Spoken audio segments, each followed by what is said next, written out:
I grew up, you know, my dad used to say we're well off. We were a middle class family. And I was the kid who had credit cards in high school. My dad, I know. Your face is like, what? My dad. I'll tell you what I think of that, but go on. No, I can tell you what I think of that. You shouldn't have had more than one. I definitely had two. They were to my favorite stores, and my dad got them for me because he didn't want to take me shopping. So he's like, you go to the Limited and Express. It was a Limited and Express. And I remember thinking that they were like, I used them as gift cards, Mellody, right? Like, I didn't pay them. My dad paid them. So it was like, my relationship with credit, with debt, was that it was a gift card. Like, I really kind of saw it that way until my dad's company went bankrupt.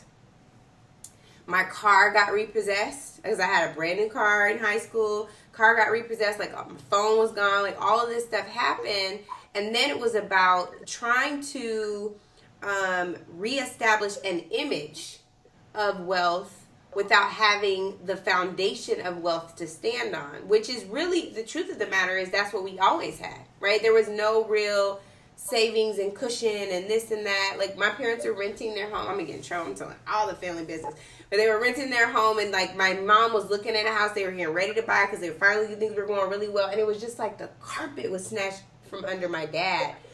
So then, you know, my mom got me a new car. You know, I didn't have credit cards, but as soon as I went to University of Washington, the first thing I did was run into the devils from Capital One and got a credit card.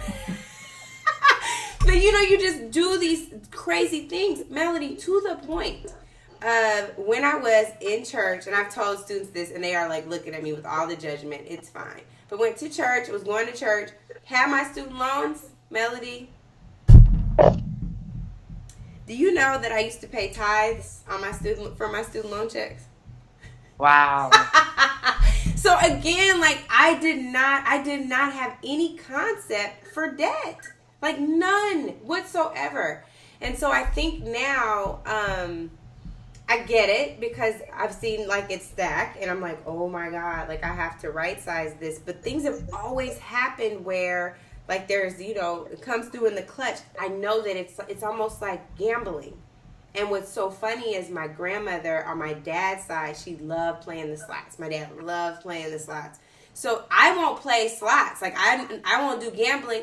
But what the hell I'm doing is gambling. Do you know, like, I know the big thing, the big check is coming, is wish money. I used to always tell my dad, I'm like, you're spending wish money. That's spending it before you have it. You know exactly how it's going to be spent before it gets there.